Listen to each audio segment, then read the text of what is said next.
په څو دې واخیست؟ ولا 15,000 روپۍ مې واخیستې ته وګوره څنګه ورای ده. ولا دا خو ډېر خوار ده. داسې خو به ما 15,000 روپۍ درته اخیستې. دا په څو واخیسته؟ ولا دا خو مې 15,000 روپۍ واخیستو. غلط کړی یې. دا خو 10,000 روپۍ ده. کم کې بس په دغه مې واخیسته خدای دې قبول کړي. څو یې واخیسته؟ ولا په 15,000 روپۍ مې واخیستې. 8,000 روپۍ ده غلط کړی. دې خلکو نه خو زه لیونی شم. ودرې دا پرې ارزان ریټ ورته ښه چې دی څه وایي. ولا نقیب خو ډېر ښه ورای اخیستی ده ښه.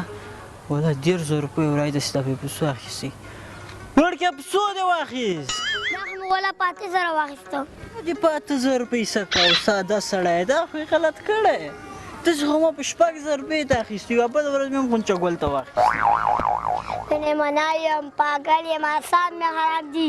دا خو د 15,000 روپیو مال ده تاسو دومره کم ریټ راته ښودی. تاسو مطلب څه شي داسې کمه بیه خلکو ته ښیي. ولا نقیبه سودا دې بیخي ښه کړې ده ورای صحیح دي 1,000 روپیو ده خو دا زمونږ خلک چې دي که نه دا وایي که نه هغه ښه پوه چې سودا صحیح ده ښه ده خو هغه یې تا زړه خفه کوي وایي پرېږده چې دې زړه خفه سي زړه یې یو دا قرباني نه همداسې هر شی ستا داسې ډېر کسان چې د یو چا د خفه کېدو لپاره هم درته وایي ګران دې واخیست هغه دې واخیست دغه دې واخیست سړی اوس خو داسې یو شی اخیستی ده اوس یې څه کوي په کیسه کې مه کېږي دغسې کسانو خپل کار به کوي